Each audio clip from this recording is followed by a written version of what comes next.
Welcome back. All right, so time for a news of the day video as we're between the first and second period of Dallas and Nashville. The first two games are done. I will be reviewing the first three games on their own as their own video, and then the 10 games that are later, well, of course, that gets its own review later in the night, and then tomorrow morning, people wake up to power rankings. So, starting things off at the top of the board, that is normally how these things work. The St. Louis Blues, who've been off to a rough start. Jordan Kyrou paid the price the last game. He was a healthy scratch. He is scheduled to come back into their lineup tonight. I believe they're playing against Seattle. So for St. Louis, it is time to turn it around. It is time for Kyrou to turn things around as well. Just the 4 goals, just the 4 assists so far. He does have a pretty pricey contract, which gets a little bit less pricey, I guess, with the salary cap going where it's going. But you still want Kyrou to produce more than he has to this point in the season. Good news for Leafs fans. Chris Tanev, seen in a non-contact jersey on the ice this morning. Tanev is a ways out, and obviously he's not going to be playing likely within a week or 2 weeks, but at the very least, he is on the ice, he is skating. Considering how scary that incident was the other night for him, and for anybody watching, of course, it is nice to see him back on the ice and skating. Head injuries are really, really tough, and so hopefully the amount of time that is necessary is given to this. I only say that because there are times where Tanev will push himself and come back, as soon as he feels like he should, and maybe sometimes he should stay out of the lineup a little bit longer. We'll see. Hildeby's been recalled by Toronto as Caden Primo was claimed on waivers. So we'll jump down to here. Caden Primo was claimed on waivers by Carolina. Now, here's where an interesting rule exists. So Carolina waives Primo. He goes to Toronto. Toronto later waives Primo. Carolina's the only team that put in a claim. Because Carolina's reclaiming the player, and they're the only team that put in a claim, they now have sent him directly down to the American Hockey League because they do not have to waive him again. They were the only team that put in a claim. If another team had put in a claim, they would have had to waive him again. But as it is, Primo will go down to the American League and get the games in that he should. So this works out well for Carolina. Toronto got their backup for a few games there.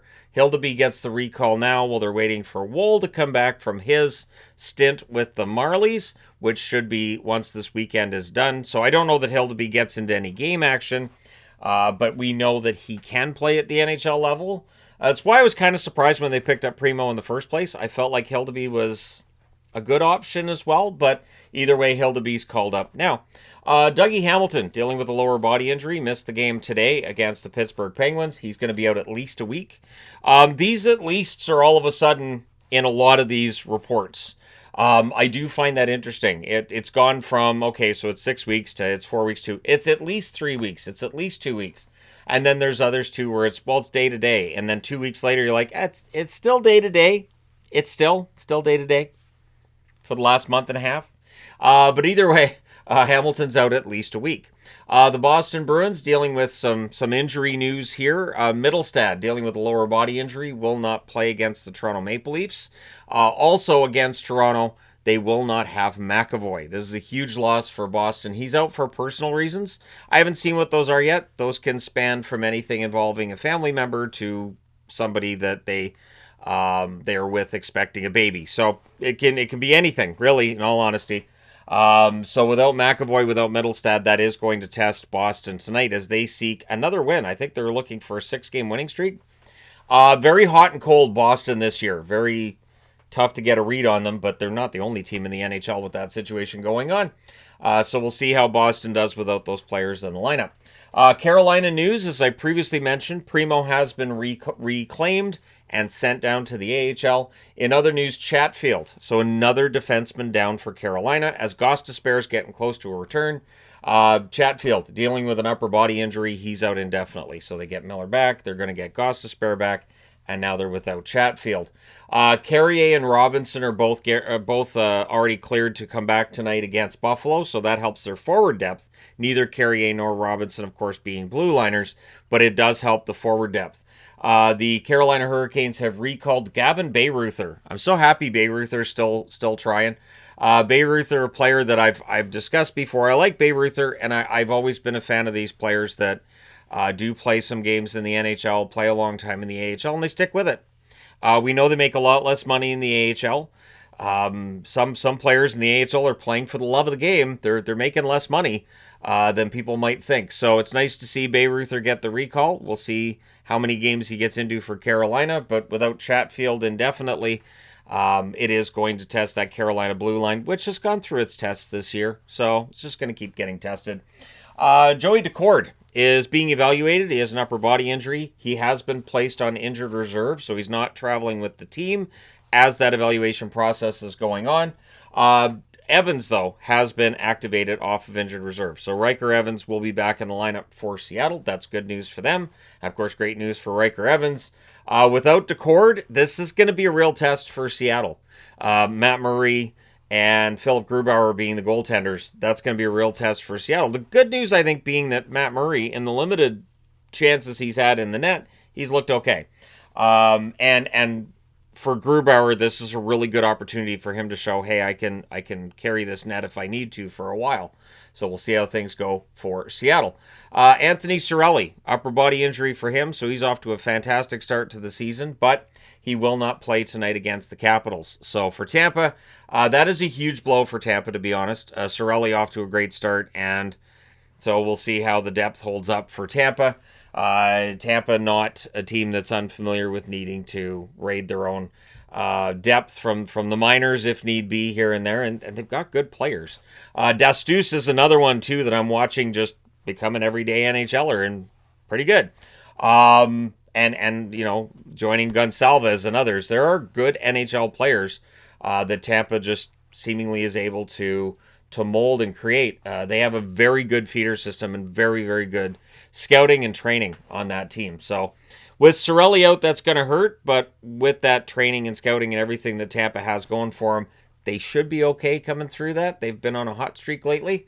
So also I wanted to point this out, and I mentioned this in the video I did earlier today talking about the kids that are taking over the NHL scoring race. Sidney Crosby tied for league lead with 11 goals coming into today's action. I am so impressed with how well Crosby's playing, even though he is, I believe, 38 years of age. 38 years of age. It is just, it's crazy to watch as Crosby, Ovechkin as well, right? You've got players that are older. Usually their play is falling off a little bit. I think we've seen that this year with Ovechkin. Last year I said that with Ovechkin, and then he went on a run and passed the Gretzky record anyways. But it is interesting to watch these players as they get older, and you have to work out more. You have to do way more to stay in shape than you did when you were in your 20s. So, yeah, nothing but respect for Crosby for what he's able to do now. One player that is worthy of watching if you're, interested in rookies, Kindle. Kindle's ice time keeps going up. So his points totals aren't like remarkable. He's not like in the hunt for the Calder Trophy as of yet. But Kindle's ice time is just going up and up and up as Pittsburgh likes his effort, his speed, his skill. Kindle might be one to keep an eye on as we get into this second month of the season. He just seems to be getting better and better. I think it's a confidence thing. I think he's getting more and more confident in his game, and it's showing on the ice. Just a quick reminder I'm going to throw out there, because the NHL started talking about it a little bit. The Global Series is in Stockholm, Sweden next weekend. So the Sunday game starts at 6 a.m. my time. I don't think I'm very likely to be up at 6 a.m. my time to watch after watching the Saturday games and doing a power rankings and everything. I don't think I'm likely to be up that early in the morning, but good on them for scheduling a game that early, North American time. It's based in Europe, so I totally get it. But yeah, the games in Stockholm should be fun. It's between Nashville and Pittsburgh, so yeah, we'll see how those games go. Nashville, of course, trying to turn around what's been a rough start for them, and Pittsburgh's trying to maintain that spot as one of the top two teams in the Metro Division. Parekh, during last night's game against Chicago, he was injured on a hit by Foligno, and he is week to week. So, as I always say, when it's week to week, minimum of 2 weeks for the injury. Parekh is a good defenseman. I still think it's best for the Flames to just keep him at the NHL level. If you need to make him healthy scratch here and there, fine. At this point now, he's injured. It's just, it hasn't been the kind of rookie season I think that Zane or the Flames would have hoped for, but there's still plenty of time left. And since Calgary's not really in a playoff hunt, it's not really hurting them having Parekh on the team. And so hopefully he's back as soon as possible. I like Parex's skill level a lot. I know the points haven't really shown up yet, but they will. Ethan Frank activated off injured reserve by the Washington Capitals. We'll see if he's in the lineup for them tonight.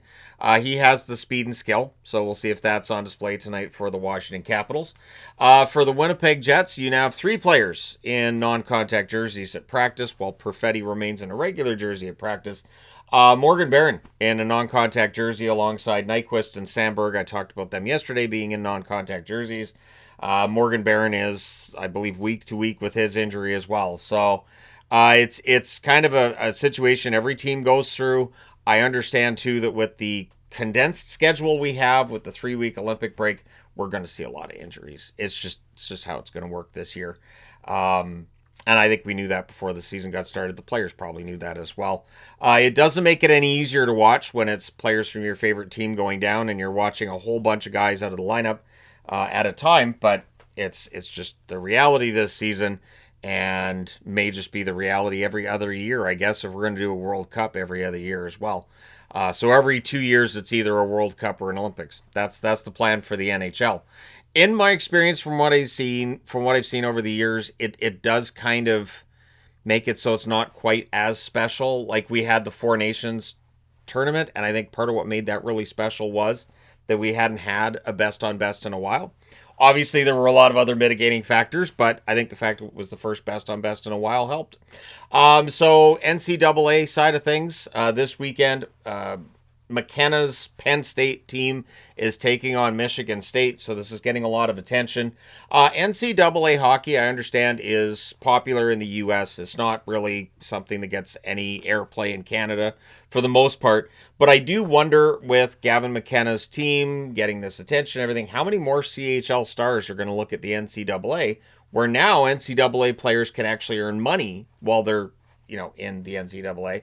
How many players are going to say, I want to go to the NCAA rather than playing their remaining years in the CHL? So with McKenna and Penn State going against Michigan State, I'll also be interested to see if there's any discussion over what ratings are like for NCAA games in the States, because there is the possibility that with how popular the NCAA is in the U.S. Via college football, college basketball, maybe college hockey gets more and more popular. And maybe with star players in it, like a McKenna. Martone's turned some heads as well, although he's already drafted.